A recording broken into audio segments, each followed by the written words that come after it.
고혈압약의 종류와 사용법.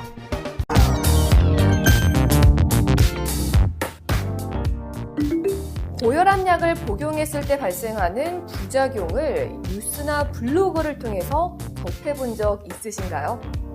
갑자기 만성기침이 생겼다거나 밤에 소변이 마려워서 잠을 자주 깬다거나 몸이 붓는다는 글이 심심치 않게 올라오는데요.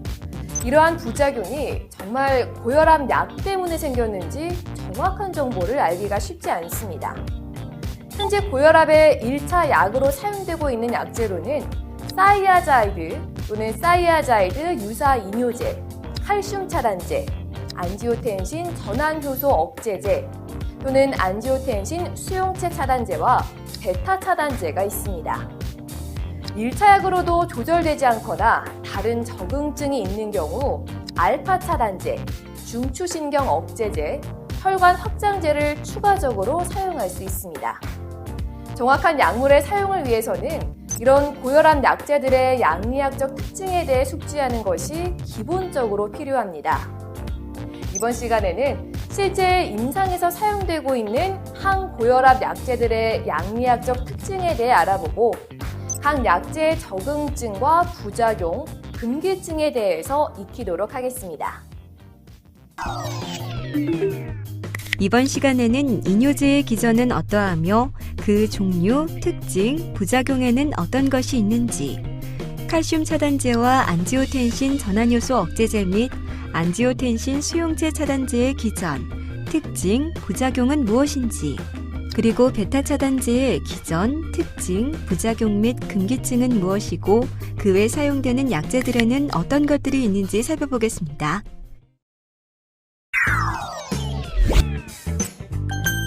이뇨제.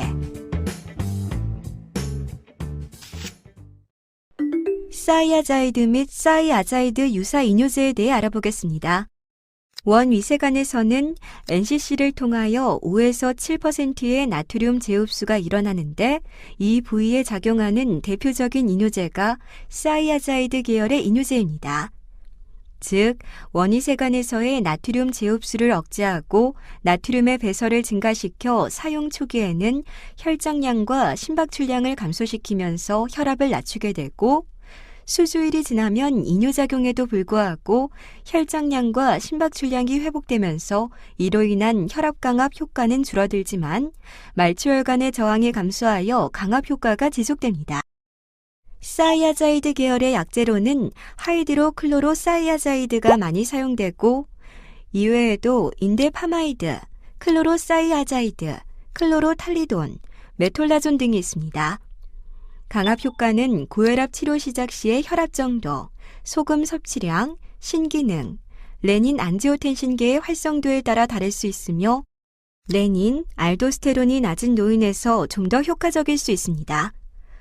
단독요법으로 사용하거나 베타 차단제, 안지오텐신 전환효소 억제제, 안지오텐신 수용체 차단제와 같은 약물과 병용하여 사용하여 다른 강압제의 효과를 증대할 수 있습니다. 클로로탈리돈은 하이드로클로로사이아자이드에 비해 최소 3배에서 최대 6배까지 반감기가 길고 강압 효능이 1.5에서 2배가량 더 높습니다. 2002년에 보고된 오랜 연구에 의하면 클로로탈리돈이 다른 고혈압 약제에 비하여 우렬성 심부전의 위험도를 감소시키는 것으로 보고되었습니다. 다음 그림에서 가로축은 심부전이 생길 때까지 걸린 시간이고 세로축은 심부전의 누적 발생률을 말합니다. 그래프에서 실선인 클로로탈리돈이 다른 약제들보다 기울기가 낮은데 얘는 단위 시간당 심부전의 발생률이 낮다는 것을 의미합니다.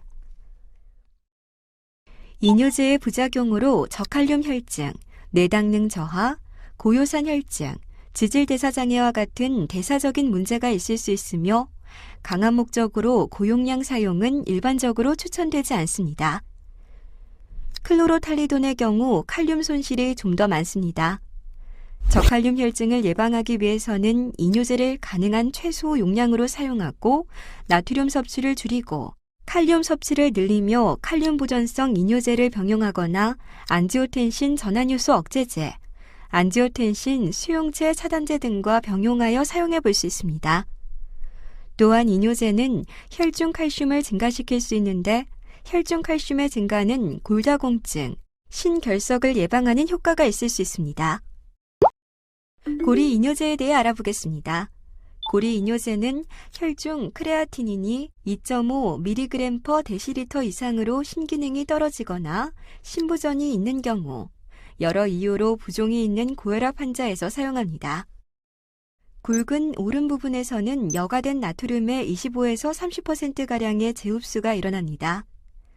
고리 이뇨제는 굵은 오른 부분에서 나트륨의 재흡수를 억제하기 때문에 고리 이뇨제는 가장 강력한 이뇨 효과를 가집니다. 고리 이뇨제는 헬레고리의 굵은 오른 부분에 있는 소디움, 포타슘, 클로라이드 코트랜스포터에 작용을 하여 나트륨 재흡수를 막는 데 종류로는 퓨로세마이드, 부메타나이드와 반감기가 좀 더 긴 토라세마이드 등이 있습니다. 다음 그림에서 초록색의 관이 소변이 지나가는 세뇨관이고 베이지색의 네모칸이 세뇨관 상피세포입니다. 소디움, 포타슘 클로라이드 코트랜스포터는 나트륨과 칼륨 각각 한 개씩을 재흡수하면서 동시에 클로라이드 2개를 같이 재흡수합니다. 재흡수되지 못한 나트륨은 삼투압을 통해 수분을 같이 끌고 소변으로 빠져나가기 때문에 소변량이 증가합니다. 하지만 칼륨을 같이 흡수하기 때문에 사이아자드 계열의 이뇨제보다 저칼륨 혈증이 적게 발생합니다. 고리 이뇨제의 부작용으로는 어떤 것이 있을까요? 굵은 오른 부분이 마그네슘, 칼슘의 재흡수가 일어나는 부위이므로 대사성 알칼리증, 저칼륨 혈증, 마그네슘 및 칼슘의 소실을 유발할 수 있습니다. 고리 이뇨제는 소변 내 칼슘 배설을 증가시키게 되므로 고칼슘 혈증이 있는 경우에는 사이아자이드 계열의 이뇨제보다 고리 이뇨제가 더 도움이 됩니다. 반면 신장 결석이 있는 경우에는 빠져나가는 칼슘이 결석을 더 악화시킬 수 있으므로 고리 이뇨제를 사용하는 데 주의를 요하게 됩니다. 내의독성이 있으므로 아미노글라이코사이드와 같은 내의독성이 있는 약제와 함께 투여하는 경우 주의를 요하며 특히 고용량을 볼러스로 정주하는 경우 특히 주의해야 합니다. 칼륨 보존 이뇨제에 대해 알아보겠습니다. 칼륨 보존 이뇨제는 집합관에 작용하는 이뇨제로 알도스테론 억제제인 스피로노락톤, 에플레레논과 알도스테론에 의해 조절받는 나트륨 물질 전달체인 에피테리얼 소디움 채널에 작용하는 아밀로라이드, 트리암테렌 등이 있습니다. 이들 이뇨제는 알도스테론의 작용을 억제하므로 고리 이뇨제나 사이아자이드계 이뇨제와는 달리 요칼륨 배설을 감소시키기 때문에 칼륨 보존 이뇨제라고도 불립니다. 집합관 이뇨제는 이 부위에서 여과된 나트륨의 2에서 3%만이 흡수되기 때문에 이뇨 효과가 크지는 않습니다. 한 컷 뉴스입니다. 다음 그림에서 루멘이라고 적혀있는 큰 관이 지판관이고 우측의 네모칸들이 상피세포들입니다. 스피로노락톤은 알도스테론을 직접 억제합니다. 아밀로라이드는 알도스테론이 영향을 주는 트랜스포터를 억제함으로써 알도스테론을 간접적으로 억제합니다. 알도스테론은 나트륨을 재흡수함과 동시에 칼륨을 배설하는 작용을 갖기 때문에 스피로노락톤과 아밀로라이드는 그 반대 작용을 하여 나트륨을 배설하고 칼륨을 재흡수시킵니다. 알도스테론 기량제 및 칼륨 보존성 이뇨제는 특히 저레닌 고혈압과 저항성 고혈압, 1차성 알도스테론증에서 유용하게 사용될 수 있습니다. 또한 신부전 환자에서 저용량의 스피로노락톤을 기존의 신부전 치료제에 더하여 사용하는 경우 사망률과 신부전으로 인한 입원율을 감소시키는 결과를 보였습니다. 요 칼륨 배설을 증가시키는 고리 이뇨제나 원이세간 이뇨제와 병용하는 경우 저칼륨 혈증 위험을 감소시키는 반면 요 칼륨 배설을 감소시키는 안지오텐신 전환효소 억제제, 베타 차단제 등과 함께 사용할 때는 고칼륨 혈증의 발생 위험도를 증가시키므로 주의해야 합니다. 부작용으로 스피로노락톤이 프로게스테론과 안드로겐 수용체에 결합하기 때문에 여성형 유방, 발기보전, 생리 이상 등을 야기할 수 있습니다. 에플레레논은 선택적인 알도스테론 억제제로 스피로노락톤에서 볼 수 있는 부작용이 적습니다. 칼슘 차단제. 칼슘 차단제의 기전을 살펴보겠습니다. 칼슘 차단제는 칼슘 통로를 억제하거나 칼슘 이온과 결합하여 작용하는 약제로 심근세포막이나 혈관 평활근 섬유의 칼슘 이온 통로 중 주로 L형 통로에 작용하여 선택적으로 칼슘 이온의 세포 내 유입을 억제 혹은 변화시켜 세포 내의 칼슘 이온의 농도를 낮추어 심장의 수축력을 감소시키고 관상동맥과 말초동맥을 확장시키는 특징을 가지고 있습니다. 현재까지 알려진 6종의 칼슘 통로 중 L형은 심혈관계, 근육섬유, 신경, 내분비계, 망막 등에 분포하고 있고 N형은 신경계, T형은 신경계와 심혈관계에 분포하고 있습니다. 칼슘 차단제는 일반적으로 L형에 작용하지만 최근 L형 이외에 N형이나 T형 통로에 작용하여 신경계 활성을 억제함으로써 혈관 확장으로 인한 반사성 빈맥이 나타나지 않는 약제도 있습니다. 칼슘 차단제는 화학적 구조에 따라 디하이드로피리딘계와 논디하이드로피리딘계로 분류하며 논디하이드로피리딘계는 다시 벤조사이아제핀계와 페닐알키아민계로 분류됩니다. 디하이드로피리딘계 칼슘 차단제는 주로 혈관에 작용하여 혈관 확장 효과가 크지만 베라파밀과 같은 페닐알키라민계 칼슘 차단제는 혈관과 전도계 중 동성결절과 방실결절에 작용하여 디하이드로피리딘계보다 혈관 확장 효과가 적으며 전도를 느리게 하고 자율신경계 활성이 억제되므로 상심실성 부정맥 치료에 사용되기도 합니다. 벤조사이아제핀계는 디하이드로피리딘계와 페닐알키아민계의 중간 정도의 작용으로 딜티아젬이 포함되며 혈관 확장과 전도 억제 효과를 동시에 지닙니다. 칼슘 차단제는 작용 시간에 따라 1세대, 2세대, 3세대로 구분할 수 있습니다. 1세대는 단기작용 칼슘 차단제이며 2세대는 1세대 약물을 장기 작용하도록 제조법을 개선하여 만들어진 약제와 중간 정도의 작용 시간을 가지는 약제군으로 되어 있습니다. 3세대 칼슘 차단제는 장시간 작용하는 약제로 암로디핀과 같이 혈중 농도가 오랫동안 유지되는 약제와 레시디핀, 레르카니디핀, 클리니디핀 등과 같이 지용성이며 시간 수용체와 결합하여 작용 시간이 긴 약제가 포함됩니다. 칼슘 차단제의 특징은 혈압 강화 효과가 빠르고 강력하여 장시간 작용하는 디하이드로피리딘계 약제가 1차 약으로 많이 사용되며 다른 약제와 병용하여 사용하는 경우도 많습니다. 노인에서 좀 더 효과적일 수 있고 고지혈증, 내당능 장애와 같은 대사성 부작용이 적습니다. 칼슘 차단제의 부작용과 금기에 대해 살펴보겠습니다. 칼슘 차단제는 혈관 확장과 관련하여 부작용이 오며 특히 속효성 약에서는 빈맥, 두통 및 안면 홍조가 많으나 장시간 작용형 디하이드로피리딘 유도체에서는 적습니다. 디하이드로피리딘계 대표적인 부작용은 말초부종으로 5에서 25%에서 나타나고 용량에 의존적입니다.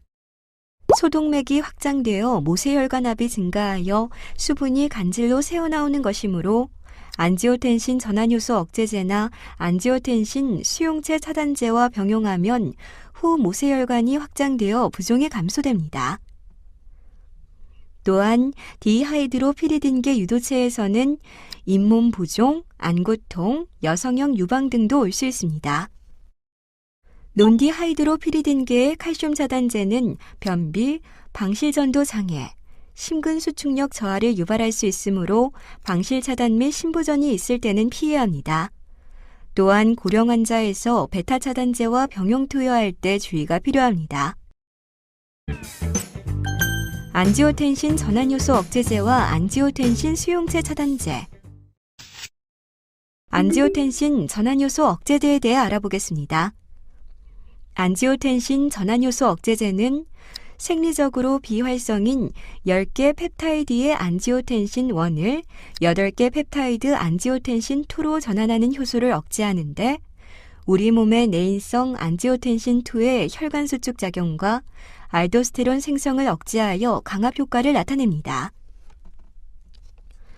안지오텐신 전환효소 억제제를 오래 사용하면 혈중 안지오텐신2 수치는 사용 전 수치로 다시 상승하지만 혈압은 낮은 상태로 유지됩니다.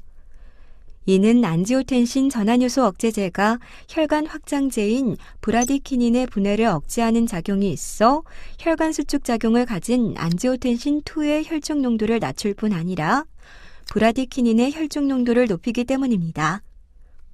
특히 키닌 혈중 농도의 증가는 안지오텐신 전환효소 억제제의 여러 좋은 효과와 연관이 있을 것으로 생각하는데 안지오텐신 전환효소 억제제 사용 이후 가장 흔한 부작용 중 마른 기침이나 혈관 부종의 원인으로 추정되기도 합니다.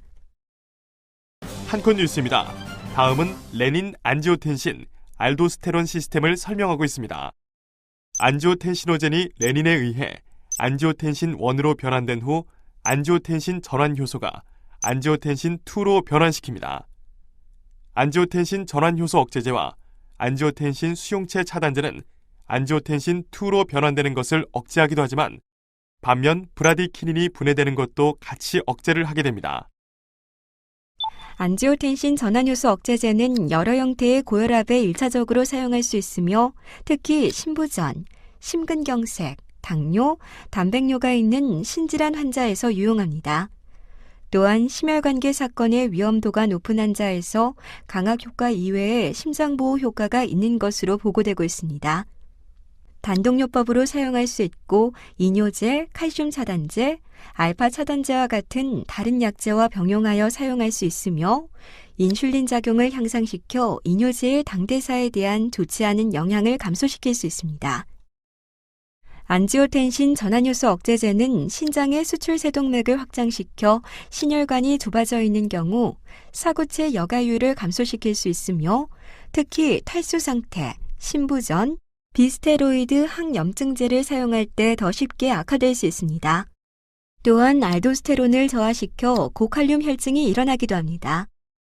치료 시작 첫 2개월 내에는 혈청 크레아틴이 상승할 수 있으나 기저치 대비 30% 이내로 상승하고 혈중 칼륨이 5.5mg 이퀴베일런트 퍼 리터 이상 증가하지 않으면 약을 중단할 필요는 없습니다. 혈청 크레아틴이 3.0mg 퍼 데시리터 이상인 환자에서는 주의해야 합니다. 칼륨과 콩팥 기능을 투여 전에 확인하고 투여 이후에 모니터링하여야 합니다. 또한 약 15%에서 마른 기침이 생길 수 있고 1% 미만에서 혈관 부종이 일어나는데 아시아 사람에서 좀 더 흔한 것으로 알려져 있습니다.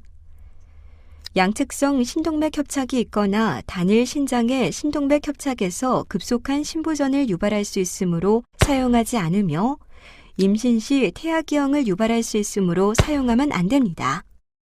안지오텐신 전환효소 억제제의 병용요법을 살펴보겠습니다. 이뇨제는 소량이라도 병용하면 안지오텐신 전환효소 억제제의 용량을 올리는 것보다 강압 효과가 더 큽니다.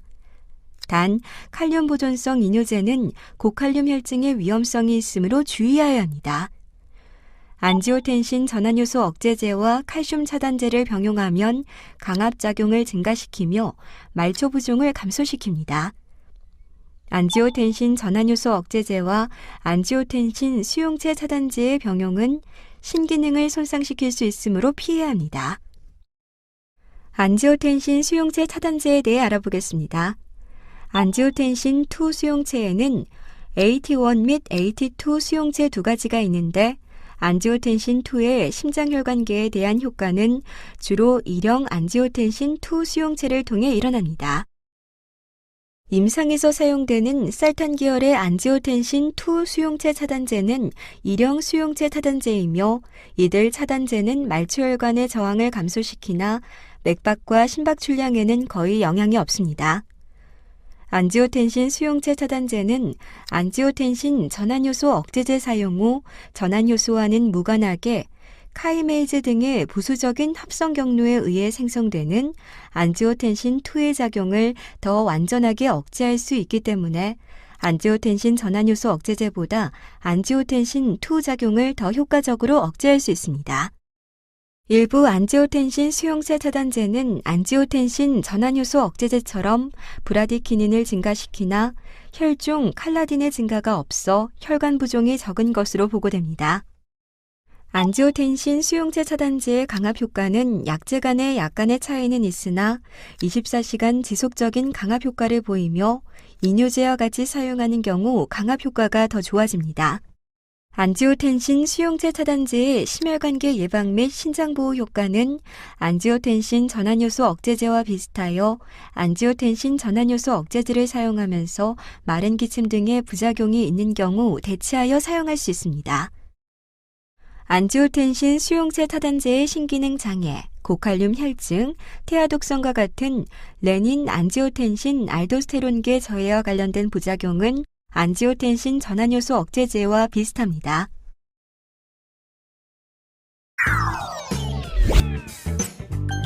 베타 차단제. 베타 차단제의 분류를 먼저 살펴보겠습니다. 베타 차단제는 베타 아드레날린 수용체를 차단하여 맥박수와 심박출량을 감소시키고 신장의 레닌 분비를 줄여 혈압을 내리는 효과를 나타냅니다. 임상에서 사용되는 베타 차단제는 크게 세 가지 세대로 나누고 있습니다.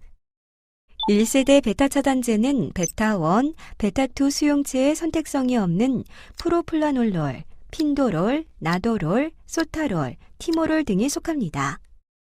2세대 베타 차단제는 상대적으로 베타1 수용체를 더 선택적으로 차단하며 아테노롤, 메토프로롤, 비소프로롤, 아세부토롤 등이 있습니다. 3세대 베타 차단제인 칼베디롤, 네비보롤, 부신도롤은 혈관 확장 기능을 갖고 있습니다. 칼베디롤의 경우 알파1 차단 효과와 항산화 효과가 있고 네비보롤의 경우 나이트릭 옥사이드를 통하여 혈관 내피세포의 기능을 항진하는 효과를 가지는 것으로 알려져 있습니다. 베타 차단제의 양리학적 특성을 알아보겠습니다. 베타 차단제는 베타1 선택성 유무에 따라 약제가 가지는 부작용의 차이를 보이게 됩니다.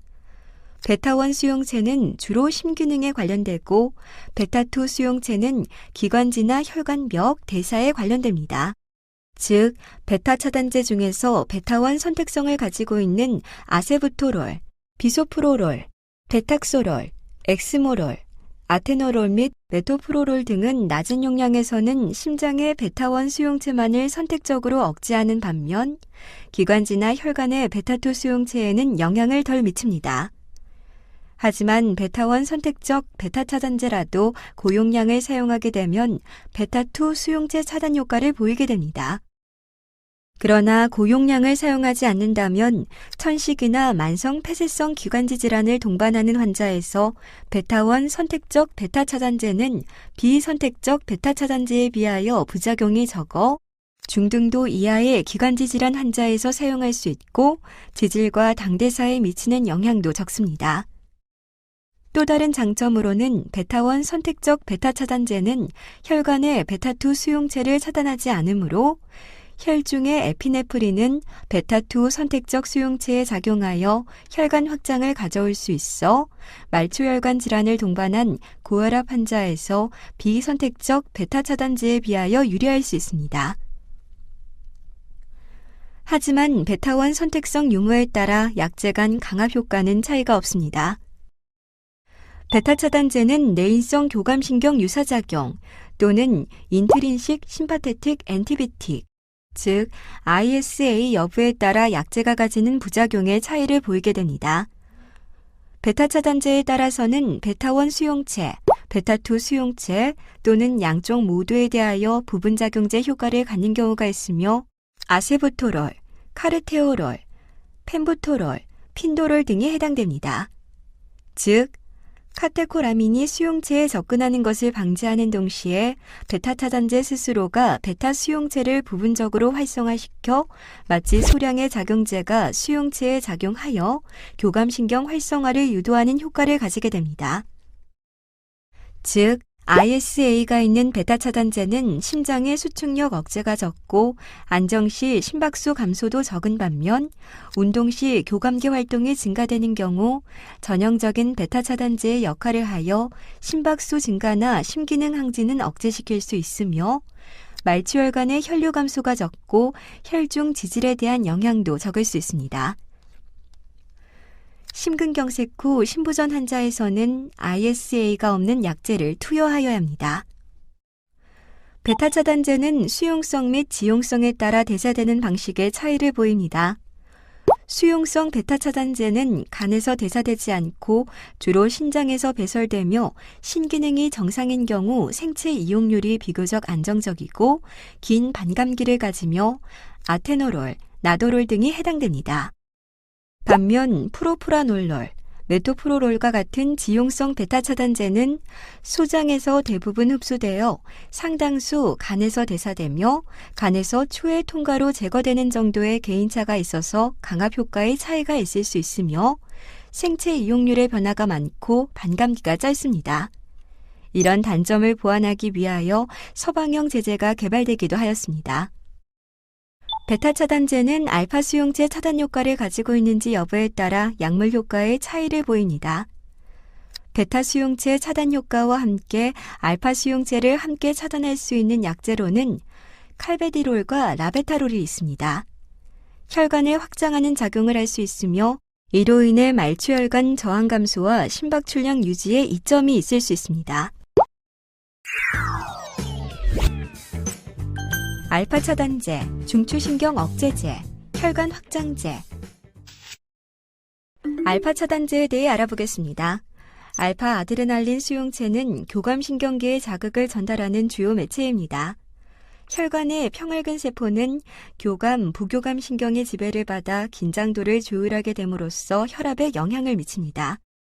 평활근 세포와 접속하는 교감신경은 시냅스라는 연결구조 내 발돌기라고 불리는 신경 종말을 가지는데 이것이 활성화되면 저장량에 있는 노르에피네프린을 유리하고 이는 다음 그림과 같이 호시냅스 알파 수용체인 알파1 수용체와 결합하여 작용을 나타내게 됩니다. 이렇게 하여 평활근 세포의 알파1 수용체가 자극되면 동맥 수축이 일어나고 이로 인하여 말추혈관 저항이 증가하고 혈압이 상승합니다. 한편 신경 말단부의 세포막에 있는 전시냅스 알파 수용체는 노르에피네프린이 결합하면 더 이상의 노르에피네프린 유리가 일어나지 않게 하는 억제 작용이 일어납니다.